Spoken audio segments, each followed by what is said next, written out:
نکل رہے ہیں، رات کی تاریکی میں آپ بار بار بیت اللہ کی طرف دیکھ رہے ہیں، اور آپ کی آنکھوں میں موتیوں کی طرح لڑیاں جاری ہیں، اور آپ نے فرمایا واللہ انک لخیر ارض اللہ، اے مکہ اللہ کی قسم ہے تو سب سے خیر والی جگہ ہے، وَأَحَبُّ أَرْضِ اللَّهِ إِلَى اللَّهِ، اور ساری زمین میں سے سب سے محبوب ترین جگہ وہ بھی مکہ ہے، وَلَوْلَا أَنِّي أُخْرِجْتُ مِنْكِ مَا خَرَجْتُ، آپ نے فرمایا ہے مکہ اگر میری قوم کے لوگ تیرے رہنے والے مجھے مکہ سے نہ نکالتے تو میں ادھر سے نہ جاتا، یعنی یہ نبی پاک صلی اللہ علیہ وسلم کی اپنے دیش اپنے وطن سے محبت ہے، آپ کا پیار ہے، اور یہ وہ مکہ ہے جہاں نبی پاک صلی اللہ علیہ وسلم نے اپنا بچپنا گزارا، اپنی جوانی گزاری، 50 سال آپ نے مکہ میں گزارے، اور جب آپ پہ وحی کا آغاز ہوا، پہلی دفعہ جب جبریل امین آپ کے پاس تشریف لائے تو آپ گھبرائے ہوئے اپنے گھر میں داخل ہوئے اور بار بار کہہ رہے ہیں زمیلونی زمیلونی دثرونی، مجھ پہ چادر اوڑھ دو، مجھ پہ کمبل اوڑھ دو۔ صحیح البخاری میں آپ کی غمخوار بیوی سیدہ خدیجہ رضی اللہ تعالیٰ عنہ آپ کے پاس بیٹھ گئی، کہنے لگی میرے سر کے تاج کیا بات؟ آپ نے فرمایا انی خشیت علی نفسی، مجھے میری جان کا خطرہ ہے، مجھے آج ایسا لگ رہا تھا کہ میری جان نکل جائے، تو وہ آپ کو لے کے ورقہ بن نوفل کے پاس چلی گئی جو تورات اور انجیل کا عالم تھا۔ جب ورقہ نے نبی پاک صلی اللہ علیہ وسلم کی ساری بات سنی تو اس نے ایک ٹھنڈی سانس اور اس نے کہا یا لیتنی حیا یا لیتنی جزعا اذ یخرجک قومک، اے کاش اس وقت اللہ مجھے زندگی دے اور اللہ مجھے طاقت دے، اس وقت یہ ورقہ بوڑھا ہو چکا تھا، لیکن یہ خواہش کر رہا ہے کہ کاش اللہ مجھے اس وقت جوانی اور طاقت اور اللہ مجھے زندگی دے جب تیری قوم کے لوگ تجھے مکہ سے نکال دیں گے۔ تو آپ نے فرمایا اوا مخرجیہ، کہ مکہ کے لوگ مجھے نکال دیں گے، جو مجھے صادق الامین کہنے والے، اپنے فیصلے مجھ سے کرواتے ہیں، اپنی امانتیں انہوں نے میرے پاس رکھی ہوئی، یہ اپنے جھگڑے اور لڑائیاں لے کر میرے پاس آتے ہیں۔ تو ورقہ کہنے لگا جو آپ کے پاس فرشتہ آیا ہے وہ اللہ کے نبیوں کے پاس آتا ہے، اور یہ فرشتہ اللہ کے نبیوں کو جو پیغام دے کے جاتا ہے، اور اللہ کے جس نبی نے اپنی قوم کو یہ دعوت دی ہے اسے مارا بھی گیا ہے اور اس کو اس کے علاقے سے نکالا بھی گیا۔ تو نبی پاک صلی اللہ علیہ وسلم کی نبوت کا اعلان کرنے سے پہلے ورقہ فوت ہو چکا تھا، تو جب نبی پاک صلی اللہ علیہ وسلم نے دعوت کا آغاز کیا ہے کہ اللہ نے مجھے نبی بنا کے بھیجا ہے، وہی صادق الامین کہنے والے، آپ سے محبت اور پیار کرنے والے، وہی اپنے دشمن بن گئے، جنہوں نے آپ کے سر پاک کی قیمت لگا دی تھی۔ آپ کو مکہ چھوڑنے پہ مکہ والوں نے مجبور کر دیا تھا۔ بہرحال نبی پاک صلی اللہ علیہ وسلم مکہ پاک سے نکلے اور آپ مدینہ پاک تشریف لے گئے۔ جس وقت مدینہ کا نام ابھی تک یثرب تھا، اور یثرب بیماریوں اور وباؤں کا علاقہ تھا۔ یثرب کی وبائیں اور یثرب کا بخار وہ ہر علاقے کے اندر مشہور تھا۔ نبی پاک صلی اللہ علیہ وسلم جب مدینہ پاک چلے گئے تو آپ کے دل کے اندر مکہ کی یادیں رہتی تھی، کیونکہ مکہ اپنا علاقہ اور اپنا وطن، اپنا دیش تھا۔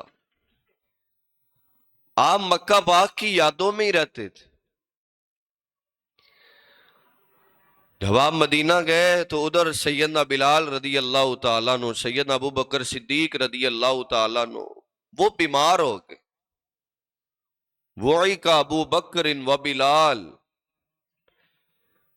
صحیح البخاری میں نبی پاک صلی اللہ علیہ وسلم بیٹھے، جناب ابو بکر صدیق بیٹھے، جناب بلال بیٹھے۔ وباؤں اور بیماریوں کی وجہ سے وہ کمزور ہو چکے تھے، تو جناب صدیق مکہ کو یاد کر کے رونے لگے۔ مکہ کی زندگی اور اس کی یادیں تازہ ہو گئی۔ جناب صدیق کہنے لگے کل امرئ مصبح فی اہلہ والموت ادنی من شراک نعلی۔ کہتے ہر آدمی کا دل کرتا ہے کہ میں اپنے وطن اور اپنے دیش میں زندگی گزاروں، میری صبح ہو، میری شام ہو، میرے گھر والوں میں ہو۔ کل امرئ مصبح فی اہلہ، لیکن ہمیں تو ہمارے دیش سے ہی نکال دیا گیا۔ ہم تو ادھر پردیش کے اندر آ کر ٹھہرے، اور اس مدینہ کی جو بیماریاں اور جو وبائیں ہیں، والموت ادنی من شراک نعلہ، یہ ایسی خطرناک وبائیں ہیں، ہمیں اپنی موت اتنی قریب نظر آتی ہے، اتنا ہمارے جوتے کا تسمہ بھی ہمارے قریب نہیں، جتنی ہماری موت ہمارے قریب آ چکی۔ یہ جناب ابو بکر صدیق رضی اللہ تعالیٰ عنہ جو اپنے دیش کی یاد میں رو رہے ہیں، جناب بلال بھی روتے جا رہے ہیں۔ جناب بلال کہتے اللہم لعن، اللہ ان پہ لعنتیں کر دے، کما اخرجونا من ارضنا الی ارض الوبا، جنہوں نے ہمارے علاقے، ہمارے دیش، ہمارے وطن مکہ سے ہمیں نکال دی اور ہمیں اس علاقے کے اندر بھیج دیے جو وباؤں کا علاقہ ہے۔ ادھر ہمارا دل نہیں لگتا، ہمیں پل پل مکہ کی یادیں آتی ہیں۔ اور یہ اپنے وطن اور اپنے دیش کی قدر اس بندے کو ہوتی ہے جو پردیش کے اندر رہتا ہے۔ کبھی جو پردیش میں رہنے والے ان سے آپ پوچھا کریں کہ آپ کے اپنے علاقے، آپ کے اپنے وطن اور دیش کی قدر و قیمت کیا ہے۔ ان کو ان کے دیش کا کوئی بندہ مل جائے ان کو بڑی خوشی ہوتی، اگرچہ وہ اس کو نہ بھی جانتا ہو، لیکن اس کو پتا چل جائے یہ میرے وطن سے آیا ہے، میرے علاقے سے آیا ہے، تو اس کو بڑی خوشی ہوتی ہے، اس کا بڑا خیال رکھتا ہے، اس کی بڑی خدمت کرتا ہے، کیونکہ یہ میرے وطن، میرے دیش، میرے علاقے سے آیا ہے۔ ادھر جناب بلال بھی مکہ کو یاد کر کے رو رہے ہیں، جناب ابو بکر صدیق بھی رو رہے ہیں، نبی پاک صلی اللہ علیہ وسلم بھی روتے جا رہے ہیں۔ پھر نبی پاک صلی اللہ علیہ وسلم نے دعا کی، اللہم حبب الینا المدینہ کحبنا مکہ او اشد۔ اے اللہ، جس طرح تو نے ہمارے دل کے اندر مکہ کی محبت ڈالی ہے، اے اللہ یہ دل تیرے کنٹرول کے اندر ہے، جو تو جس کو جدھر چاہے اس کو پھیر دے، اس دل کے اندر جس کی چاہے تو محبت پیدا کر دے۔ اے اللہ جس طرح تو نے ہمارے دل کے اندر مکہ کی محبت ڈالی، اے اللہ تو ہمارے اس دل کے اندر مدینہ کی بھی محبت ڈال دے، او اشد، یا ہمارے دل کے اندر مدینہ کی محبت مکہ کی محبت سے بھی زیادہ کر دے۔ پھر نبی پاک صلی اللہ علیہ وسلم نے مدینہ پاک کے لیے دعائیں کی، اے اللہ اس کو وباؤں سے پاک کر دے، اس کی بیماریاں، اس کی وبائیں اور اس کا بخار کہیں اور لے جا۔ پھر اللہ سبحانہ و تعالی نے نبی پاک صلی اللہ علیہ وسلم کی دعا کو قبول کی ہے۔ پھر آج تک ہر علاقے میں تو وبا آ سکتی ہے، لیکن مدینہ پاک میں آج تک بیماری کی کوئی وبا نہیں ہے۔ یہ نبی پاک صلی اللہ علیہ وسلم کی دعا کا اثر جو آپ نے مدینہ پاک کے لیے کی تھی۔ تو حضرت، ہمارا اسلام وطن کی محبت سے نہیں روکتا، بلکہ ہمارا اسلام تو وطن کی مخالفت سے روکتا۔ دین اسلام وطن کی محبت کا احترام کرتا، بلکہ آپ اس کو یوں سمجھے، اپنے وطن اور اپنے دیش سے محبت اور پیار کرنا یہ نبی پاک صلی اللہ علیہ وسلم کی سنت پاک ہے۔ صحیح البخاری میں نبی پاک صلی اللہ علیہ وسلم کے پاس ایک علاقے کے چند نوجوان ہیں، اور وہ صحابی خود بیان کرتا ہے کہ ہماری تعداد 20 لوگوں کی تھی، 20 نوجوان ہم نبی پاک صلی اللہ علیہ وسلم کے پاس آئے، ہم نے اسلام قبول کیا۔ تو کہتے ہیں 20 دن اور 20 راتیں ہم نے آپ کے پاس گزاری، آپ کے ساتھ رہتے، آپ جدھر جاتے آپ کے ساتھ ساتھ۔ کہتے ہیں 20 دن اور 20 راتوں کے بعد نبی پاک صلی اللہ علیہ وسلم نے ہمارے چہروں سے جانچ لیا کہ اب یہ اپنے گھر والوں سے اداس ہو گئے، اب ان کو اپنے دیش کی یاد آتی، اب ان کا مدینہ میں دل نہیں لگتا۔ اور یہ اللہ پاک نے ایک فطرتی رکھا، جو حج اور عمرے کے لیے جاتے ہیں، جو نہیں گئے اللہ سب کو بار بار لے جائے۔ جو حج اور عمرے کے لیے جاتے ہیں، جب حج اور عمرہ مکمل ہو جائے، چند دن گزارنے کے بعد ان کا دل بھی اداس ہو جاتا۔ حالانکہ مکہ شہر اور مدینہ شہر ہر ایک تڑپ رہا ہوتا ہے، اللہ کون سا وقت ہو تو مجھے مدینہ دکھا دے، تو مجھے مکہ دکھا دے۔ لیکن اپنے دیش اور اپنے علاقے کی محبت اللہ نے فطرتی ہر انسان کے دل میں رکھی ہے۔ مکہ کی شان بھی زیادہ ہے، مدینہ کی شان بھی زیادہ ہے، سب کا پیار ہر بندے کے دل کے اندر ہے، لیکن چند دن گزارنے کے بعد ہر بندے کا دل کرتا ہے اب میں اپنے علاقے میں چلا جاؤں۔ تو نبی پاک صلی اللہ علیہ وسلم نے ان کے چہروں سے جانچ لیا کہ یہ اب اپنے گھر کو جانا چاہتے۔ کہتے نبی پاک صلی اللہ علیہ وسلم نے ہمیں بلایا اور آپ نے فرمایا مجھے لگتا ہے کہ تم اداس ہو گے، اب تمہارا مدینہ میں دل نہیں لگ رہا، تم ایسے کرو میں تمہیں پورا دین سکھا دیتا ہوں، اب اپنے علاقے میں جا کے تم باقی اپنے خاندان والوں، اپنے علاقے والوں کو یہ دین سکھانا۔ ارجعوا الی اہلکم، اب تم اپنے گھروں کو چلے جاؤ۔ یعنی یہ ہمارا اسلام ہماری یہ تربیت کرتا ہے، ہمارا اسلام ہمیں وطن کی مخالفت نہیں سکھاتا بلکہ وطن کی محبت سکھاتا ہے، اور ہمارا دین اسلام وطن کی محبت کا احترام بھی کرتا ہے۔ نبی پاک صلی اللہ علیہ وسلم جب مدینہ پاک میں آئے تھے تو آپ پہ اللہ نے ایک اور آزمائش بھیج دی۔ اللہ نے کہا اب مکہ چھوڑ دیا، مدینہ آ گئے، اب آپ نے بیت اللہ کی طرف چہرہ کر کے نماز نہیں پڑھنی۔ اب آپ کا قبلہ بیت المقدس ہے، آپ نے ادھر چہرہ کر کے نماز پڑھ۔ تو نبی پاک صلی اللہ علیہ وسلم کا دل پہلے ہی بڑا اداس تھا، آپ پہلے ہی مکہ کی یادوں میں رہتے تھے، لیکن اب آپ کا دل اور اداس ہو۔ 16-17 مہینے نبی پاک صلی اللہ علیہ وسلم نے بیت المقدس کی طرف چہرہ کر کے نماز پڑھی اور اداس دل کے ساتھ پڑھی، اور اسی دورانیہ نبی پاک صلی اللہ علیہ وسلم بار بار اپنے چہرے کو آسمان کی طرف اٹھاتے، اور اللہ سبحانہ و تعالی نے قرآن پاک نازل کر دیا۔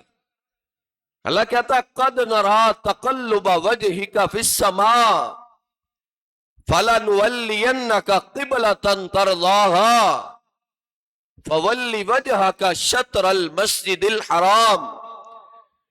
اللہ نے کہا میرے حبیب، آپ کا جو چہرہ بار بار آسمان کی طرف اٹھتا ہے، اللہ اس چہرے کو دیکھ رہا ہے، اور اللہ آپ کے دل کی کیفیت کو بھی جانتا ہے کہ آپ کے دل کی منشا کیا ہے، آپ کیا چاہتے ہیں۔ فَوَلِّ وَجْهَكَ شَطْرَ الْمَسْجِدِ الْحَرَامِ، آپ کی یہ چاہت ہے کب اللہ جبریل امین کو بھیجے اور اللہ ہمارا قبلہ تبدیل کر کے بیت اللہ بنا دے۔ اللہ نے کہا میرے حبیب عن قریب اللہ آپ کو راضی کر دے گا، آپ جو چاہتے اللہ آپ کی خواہش کو پورا کر دے۔ اللہ نے قرآن پاک نازل کر دی۔ اللہ نے کہا میرے حبیب، اللہ نے آپ کو راضی کرنے کے لیے آپ کے قبلے کو تبدیل کر دیا ہے، اب آپ کا قبلہ بیت المقدس نہیں، آج کے بعد آپ کا قبلہ بیت اللہ ہے۔ تو یہ اللہ سبحانہ و تعالیٰ نے نبی پاک صلی اللہ علیہ وسلم کے دل کے اندر بھی اپنے دیش کی محبت رکھی ہوئی تھی، آپ بھی اپنے علاقے سے بے حد محبت اور پیار کرتے تھے۔ حالانکہ مکہ والوں سے آپ نے کئی جنگیں لڑی، کئی لڑائیاں لڑی، بدر ہوا ہے، احد ہے، اور نبی پاک صلی اللہ علیہ وسلم نا ہر فجر کی نماز کے بعد صحابہ سے پوچھا کرتے کسی نے کوئی خواب دیکھا ہے؟ صحابہ خواب بیان کرتے، آپ تعبیر کر دیتے۔ تو آپ نے ایک دن صحابہ کو جمع کیا، آپ نے فرمایا کیا کسی نے کوئی خواب دیکھا ہے؟ صحابہ نے کہا اللہ کے حبیب ہم نے تو کوئی نہیں دیکھا۔ تو آپ نے فرمایا رئی تو رؤیا، آج میں نے خواب دیکھ۔ صحابہ شوق میں پڑ گئے، کیونکہ نبی پاک صلی اللہ علیہ وسلم کا خواب بھی وہ اللہ کی وحی ہے۔ صحابہ نے کہا اللہ کے حبیب آپ نے کون سا خواب دیکھ؟ تو نبی پاک صلی اللہ علیہ وسلم نے فرمایا اللہ نے مجھے خواب میں دکھایا ہے میں اور میرے اصحاب، یعنی میں اور تم سارے مل کر اللہ کے گھر بیت اللہ کا طواف کر، ہم مکہ میں گئے اور عمرہ کر رہے۔ صحابہ اکرام کے چہرے چمک گئے، مکہ کا نام آیا ہے، مہاجرین بڑے خوش ہوئے۔ تو نبی پاک صلی اللہ علیہ وسلم نے فرمایا یہ اللہ نے آرڈر دیا، ہم نے اس سال عمرے کے لیے تیاری کر۔ مہاجرین بڑے شوق کے ساتھ تیاری کر رہے ہیں، ہمارا اپنا دیش، اپنا وطن، جہاں ہم نے اپنا بچپنا گزار دیا، اپنی جوانی گزاری ہے، ہم اپنے علاقے میں جا رہے ہیں، وہ بڑی خوشی کے ساتھ تیاری کر۔ لیکن جب حدیبیہ کے مقام پہ پہنچے مکہ والوں نے روک دیا، آپ عمرہ نہیں کر سکتے۔ آپ نے فرمایا ہم اپنے علاقے میں خون ریزی کے لیے نہیں آئے، کسی لڑائی اور جنگ کے لیے نہیں آئے، بلکہ ہم تو عمرے کے لیے آئے، ہمیں عمرہ کرنے دیا۔ انہوں نے کہا آپ کو عمرے کی اجازت نہیں مل سکتی۔ تو نبی پاک صلی اللہ علیہ وسلم نے فرمایا تو پھر کوئی معاہدہ طے کر۔ انہوں نے کہا ہمارے ساتھ معاہدہ لکھو۔ اب نبی پاک صلی اللہ علیہ وسلم اور مکہ والوں کے درمیان شرطیں طے ہو رہی۔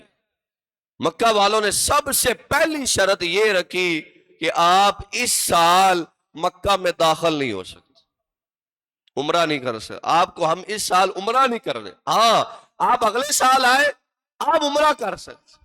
تو نبی پاک صلی اللہ علیہ وسلم نے فرمایا صلح کرنے کے لیے کئی قربانیاں دینی پڑتی، پہلے بھی ہم نے اتنا صبر کیا ہے، اپنے دیش سے دور رہے اور اپنی وطن کی یادوں میں رہے، ایک سال اور گزار لیں۔ تو نبی پاک صلی اللہ علیہ وسلم اگلے سال آئے تو آپ نے عمرہ کیا، آپ کے اصحاب نے بھی عمرہ کی، لیکن مکہ والوں نے ایک سال گزرنے کے بعد ہی معاہدے کو توڑ ڈال، خود بخود جو انہوں نے صلح کا معاہدہ کیا تھا وہ انہوں نے توڑ دی۔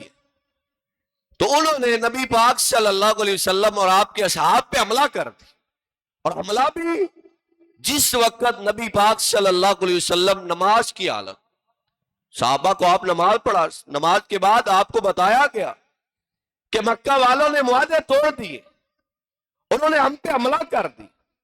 تو نبی پاک صلی اللہ علیہ وسلم کو بڑا غصہ آیا، آپ نے 12,000 کا لشکر تیار کیا، آپ نے کہا چلو ہم ان کے مقابلے کے لیے نکلے۔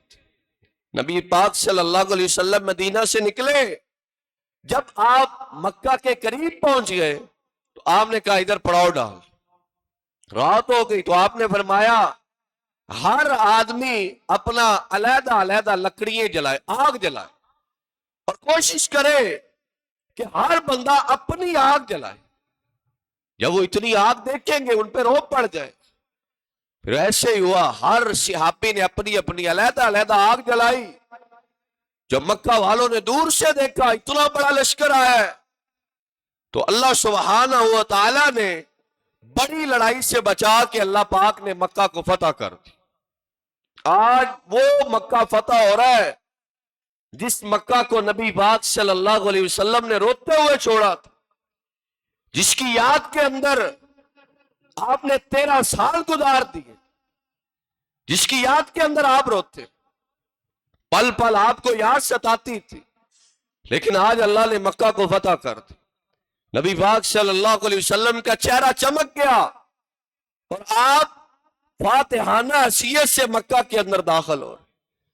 نبی پاک صلی اللہ علیہ وسلم نے جو بات بیان کرنا مقصد ہے، آپ نے سب سے پہلے چھڑی اٹھائی اور سب سے پہلے بیت اللہ کے اندر جو بت تھے نبی پاک صلی اللہ علیہ وسلم نے ان بتوں کو گرا دیا، ایک ایک کر کے آپ سارے بتوں کو گراتے جا رہے ہیں۔ آپ آخر میں بیت اللہ کے دروازے پہ کھڑے، دروازے کو تالا ہے، آپ نے فرمایا اس بیت اللہ کے دروازے کی چابیاں کس کے پاس ہیں؟ کہ عثمان بن طلحہ کے پاس۔ کہ جاؤ اس سے چابیاں لے کے آؤ۔ صحابہ گئے اس کے دروازے پہ اور چابیاں اس کی ماں نے چھپا دی تھی۔ جناب عثمان بن طلحہ جو اسلام قبول کر چکے تھے رضی اللہ تعالیٰ عنہ، اپنی ماں کو کہہ رہے ماں آج ان کو چابیاں واپس کر دو، اگر ہم نے ان کو پیار سے چابیاں واپس نہ کی تو یہ ہم سے چھین کے لے جائیں۔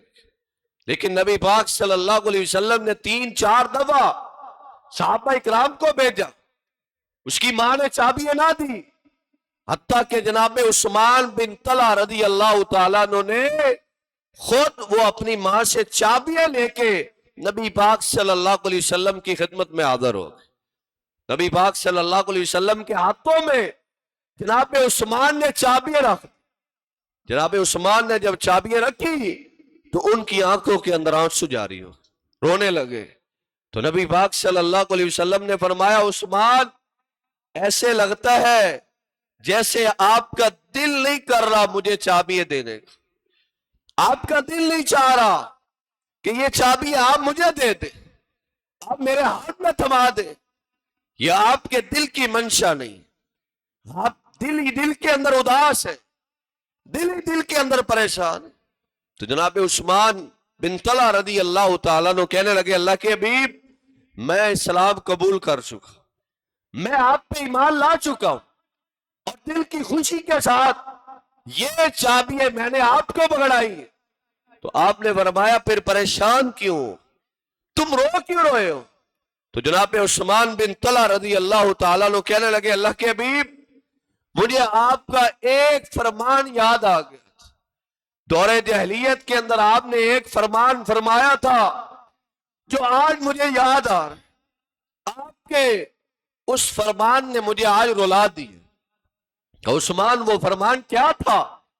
جناب عثمان بن طلحہ رضی اللہ تعالیٰ عنہ کہتے اللہ کے حبیب جب آپ نے نبوت کا آغاز کیا، اعلان کیا، آپ مکہ کی گلیوں کے اندر اللہ کے دین کی دعوت دیتے، لوگ آپ کو پتھر مارا کرتے، آپ کو برا بھلا کہتے، آپ کو گالیاں دینے والے تھے، اس وقت بھی یہ چابی میرے ہاتھوں کے اندر تھی۔ میں نے ایک دن بیت اللہ کا دروازہ کھولا اور مکہ کے بڑے بڑے جو سردار تھے ان کو میں نے بیت اللہ کے اندر داخل ہونے دیا۔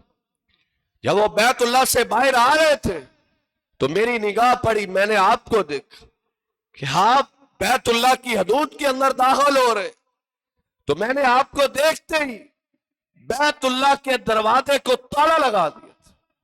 آپ میرے پاس آئے اور آپ دیدہ ہو کے کہا عثمان یہ چابی ہے تیرے پاس ہے، لاؤ یہ چابی ہے مجھے دو، میرا بھی دل کرتا ہے میں بیت اللہ کے اندر جاؤں، میرا بھی دل کرتا ہے میں اللہ کے گھر کی زیارت اندر سے کر لوں۔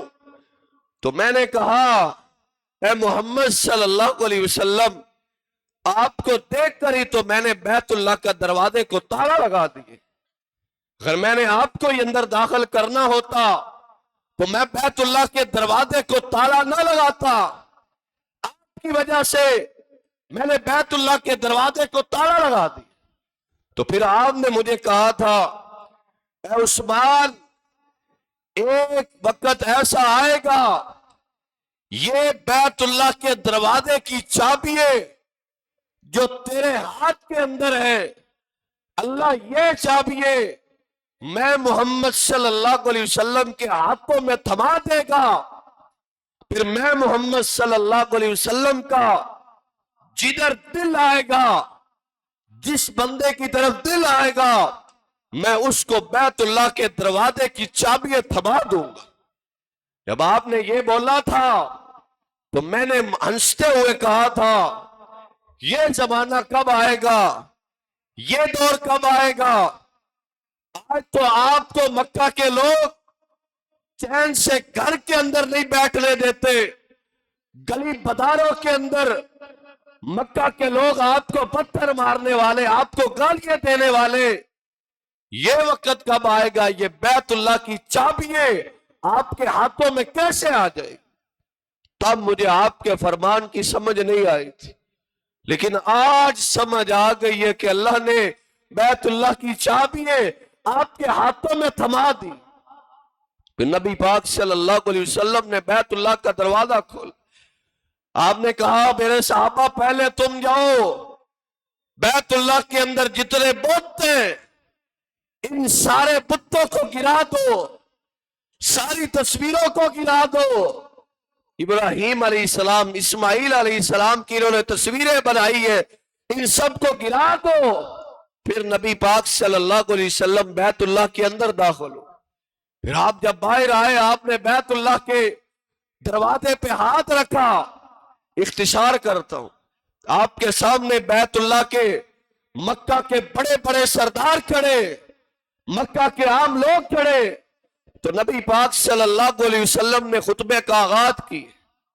جب آپ خطبے کا آغاز کرتے، آپ کے خطبے کا آغاز ہوتا ان الحمد للہ ونحمدہ ونستعینہ ونستغفرہ، لیکن آج نبی پاک صلی اللہ علیہ وسلم نے خطبے کا آغاز کیا گئے، آج مکہ فتح ہو چکے، نبی پاک صلی اللہ علیہ وسلم نے خطبے کا آغاز کیا لا الہ الا اللہ، یہ فتح مکہ کا مطلب ہے۔ اللہ نے آج مکہ کو فتح کر دی ہے، تو فتح مکہ کا مطلب لا الہ الا اللہ کے آج میں نے مکہ کو فتح کیے ہیں، کسی خون ریزی کے لیے نہیں، کسی لڑائی کے لیے نہیں، کسی جنگ کے لیے نہیں، بلکہ مکہ کو میں نے فتح کیا گیا۔ اللہ کی توحید کے لیے اور امن کے لیے. اور حضرات یہی مطلب ہمارے ملک پاکستان کا ہے. پاکستان کا مطلب کیا؟ لا الہ الا اللہ. اور یہی مطلب فتح مکہ کا تھا، اور یہی مطلب ہمارے ملک پاکستان کا ہے. اور نبی پاک صلی اللہ علیہ وسلم نے مکہ کے اندر امن کو قائم کر دیا تھا. اور ہمارے ملک پاکستان کا مطلب بھی وہی ہے. اور انشاءاللہ ہم نے اپنے ملک پاکستان کے اندر بھی امن کو قائم کرنا ہے. دشمنان اسلام اور ہمارے وطن کے جو دشمن ہیں، انشاءاللہ ہم نے ان کو اپنے وطن کے امن کو خراب کرنے نہیں دینا. اور جو ہماری فوج ہے انشاءاللہ اللہ ان کی مدد کرے گی. وہ ہمارے ملک پاکستان کی حفاظت میں کریں گے. اور انشاءاللہ ہم سارے یہ عہد کرتے، یہ اعلان کرتے، ہم قدم با قدم اپنی فوج کے ساتھ کھڑیں گے. ہمارا پاؤں ان کے پاؤں کے ساتھ ہے، ہمارا کندھا ان کے کندھے کے ساتھ ہے. اور اللہ کے فضل و کرم سے میں پوری ذمہ داری کے ساتھ یہ اعلان کرتا ہوں، ہماری فوج کا ہمارے بارڈر پہ جہاں جہاں ان کا پسینہ گرے گا، اللہ کے فضل و کرم سے ہم اپنے ملک پاکستان کے لیے اپنے خون بہانے کے لیے تیار ہیں. اور یہ ہمارا ملک پاکستان نبی پاک صلی اللہ علیہ وسلم کے اسی کلمے پہ بنا ہے جسی کلمے پہ آپ نے مکہ کو فتح کیا تھا. مکہ فتح ہوا تھا، ایک ہی اعلان تھا، لا الہ الا اللہ. پاکستان بنا تھا، پھر بھی ایک ہی اعلان تھا، لا الہ الا اللہ. اور انشاءاللہ ہم اپنے ملک پاکستان کی حفاظت کے لیے اپنی فوج کے ساتھ شانہ بے شانہ کھڑے رہیں گے. ہم کسی دشمن کو میلی آنکھ سے اپنے ملک پاکستان کی طرف دیکھنے بھی نہیں دیں گے. یہ ہمارے اسلام کی تعلیمات ہے، یہ تربیت ہمارا اسلام کرتا ہے، ہمارے محبوب پیغمبر کرتے گئے. ہمارا اسلام ہمیں اپنے وطن کی محبت سکھاتا ہے، اپنے وطن کا پیار سکھاتا ہے. اللہ سبحانہ و تعالیٰ سے دعا ہے کہ اللہ سبحانہ و تعالیٰ ہمیں صحیح معنوں کے اندر اپنے ملک پاکستان سے محبت اور پیار کرنے کی توفیق عطا فرمائے. اللہ اس کی حفاظت فرمائے. وما علینا الا البلاغ المبین.